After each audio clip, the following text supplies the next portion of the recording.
बिस्मिल्लाहिर्रहमानिर्रहीम, अस्सलाम वालेकुम। आज पाकिस्तान में ऐसा दिल खराश वाक़या पेश आया है, ऐसा दिल खराश वाक़या कि इसके बाद इंटरनेशनल पाबंदियां आपके दरवाजे पर दस्तक दे रही हैं, क्योंकि जो वाक़या आज पाकिस्तान में हुआ है तारीख में उसकी मिसाल नहीं मिलती। और इस दफ़ा हमने गैर मुस्लिम गैर मुल्कियों को नहीं छोड़ा। अब सूरत हाल क्या है? सियालकोट में वजीराबाद रोड पर पाकिस्तान में फैक्ट्री एक बड़ी मशहूर जो राजको फैक्ट्री के नाम से काम करती है। ये बेसिकली वो फैक्ट्री है जो पाकिस्तान की क्रिकेट टीम की किट्स बनाते हैं। इस वीडियो की अहम डिस्कशन चलती रहेगी, लेकिन इससे पहले आप वीडियो को लाइक करें, हकीकत टीवी को सब्सक्राइब कर लें और बेल आइकन पर ज़रूर क्लिक करें। इंटरनेशनल सतह पर जो मुल्की और गैर मुल्की इवेंट्स होते हैं, ख़ास तौर पर इंटरनेशनल सतह पर जितने भी आपको क्रिकेट के अलावा जो इवेंट्स नज़र आते हैं, ये उनको कपड़े उनकी किट्स बनाकर देते हैं और इतनी हाई क्वालिटी की ये किट्स बनाते हैं कि आप अंदाज़ा कीजिए कि वर्ल्ड कप में इनकी बनाई हुई किट्स पाकिस्तान के टॉप स्टार्स ने पहनी। अब आप अंदाज़ा कर सकते हैं कि किस लेवल की पाकिस्तान में कंपनी और पाकिस्तान का नाम दुनिया भर में रोशन कर रही है, एक्सपोर्ट करते हैं। यानी जो हो सकता है इंटरनेशनल सतह पर ये पाकिस्तान की इकोनॉमी बेहतर करने के लिए काम कर रहे हैं। राजको इंडस्ट्री में एक श्रीलंकन जो 2013 से यहाँ पर काम कर रहे हैं और इन्होंने पाकिस्तान का नाम दुनिया भर में रोशन करने में कोई कसर नहीं छोड़ी। अब मामला कुछ इस तरह पेश आया है कि पाकिस्तान की जो टीम की किट्स हैं या हर तरह की उनका मयार स्टैंडर्ड अब राजको इंडस्ट्री के सुपुर्द था। प्रियांथा दियावदाना ये बेसिकली यहाँ पर मैनेजर थे श्रीलंका के। ये पिछले तकरीबन 8 सालों से सक्सेसफुली यहाँ पर काम कर रहे थे और इससे पहले ये पाकिस्तान की ही एक इंडस्ट्री यानी क्रिसेंट टेक्सटाइल मिल्स में काम कर चुके हैं।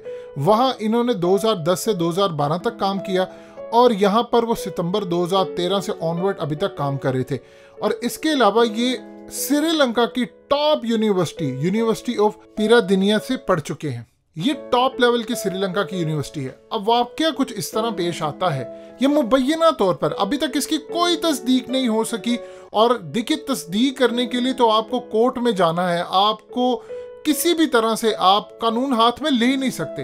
अब इनके बारे में जो अफवाह इस वक्त उड़ी है मुबैना तौर पर, क्योंकि किसी को कोई कंफर्मेशन नहीं है, वो ये कहा गया है कि एक इश्तिहार था जिस पर नबी पाक सल्लल्लाहु अलैहि वसल्लम का नाम लिखा हुआ था और इन्होंने उठाकर उसको कूड़ेदान में फेंका है, नाउज़ुबिल्लाह। अब इस सूरत हाल में वहाँ के वर्कर्स मुश्तिल हो गए, उन्होंने इन पर तौहीन रिसालत का इल्ज़ाम लगाया और इसके बाद इनको मारा और फिर जला दिया। देखिए, सबसे पहले चीज़ ये है कि किसी ने इस वाक़े के बारे में अभी ऑफिशियली हुकूमती लेवल हो या फिर कोई उनकी फैक्ट्री के ऑनर हो या किसी को, उन्होंने इस वाक़े की तस्दीक नहीं की है। अब सबसे पहले देखिए, अगर ऐसी सूरत हाल होती है तो कानून आपके मुल्क में मौजूद है। आप काम क्या करते हैं? आप काम ये करते हैं कि उनको अदालत में लेकर आएं, आप सबूत लें, वहाँ पर सीसीटीवी कैमरे होते हैं, पता चले कि आया उन्होंने ये काम किया है नहीं किया। क्योंकि याद कीजिए, हालिया एक जाहिल गवार एक गार्ड ने एक खास तौर पर आशिक़े रसूल बैंक मैनेजर को तौहीन रिसालत का इल्ज़ाम लगाकर उसको मार दिया और बाद में जब साबित हुआ तो पता चला उस जाहिल गार्ड ने गलती की और उन्होंने एक आशिक़े रसूल को मार दिया। यानी आप अंदाज़ा कीजिए, इस लेवल का वाक़या हुआ था जिस पर पूरी दुनिया गमज़दा थी। ये वाक़या, इसकी अभी तक कोई तस्दीक नहीं हो पाई कि आया वो किसी अखबार में था, उन्होंने वैसे फेंका, ये वाक़या हुआ भी था नहीं हुआ था, किस बुनियाद के ऊपर। देखिए, ये काम आपका नहीं है सजा दे, ये काम उनका है, पुलिस डिपार्टमेंट का है, उसके बाद अदालत का है। आप हाथ में कानून किस लिए लेते हैं? आपको चाहिए था कि अगर कोई ऐसा वाक़या हुआ तो आप इसको रिपोर्ट करें, रिपोर्ट करने के बाद आप अदालत का दरवाज़ा खटखटाएं। क्या होता है क्या नहीं होता, केस लंबा चलता है, ये आपका सरदर्द नहीं है। आप सुरखरू तब होते हैं कि जब आप अपने आप से बर्डन उतारते हैं। अब इस मुल्क के अंदर तो एक फिरका दूसरे को मुसलमान नहीं समझता, दूसरा तीसरे को नहीं समझता, लोग एक दूसरे की मस्जिदों में जाना गवारा नहीं करते। तो यहाँ पर तो फिर आपने जो ऐसी बुनियाद रख दी है कि दूसरा फलाने को कि तुम ऐसे हो, वो उस पर इल्ज़ाम लगाए, आपने पागल खाना एक मुल्क को बना देना है।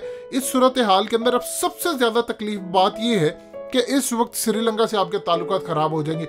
इंडिया से लेकर यूरोपियन मीडिया, क्या इंटरनेशनल मीडिया, इन सब ने फुटेजेस चलाकर जो पाकिस्तान की इस वक्त बेइज्जती इंटरनेशनल सतह पर हो रही है उसकी मिसाल नहीं मिलती।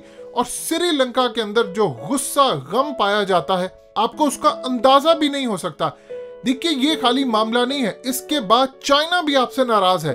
उसकी रीजन क्या है? देखिए आपने या तो काम किया हो, उसको क्या इस चीज का पता नहीं है कि वो किसी एक मुल्क में रहता है, वहां सारे मुसलमान हैं। देखिए अगर किसी ने गुनाह किया है तो आप उसको सजा दें।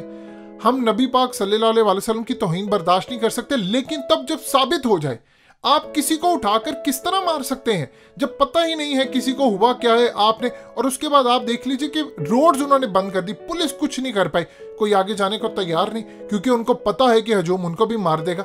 आपने इस मुल्क के अंदर जो बुनियाद रख दी है, जो तबाही की बुनियाद रख दी है, उसकी कोई तारीख में मिसाल मिलती है?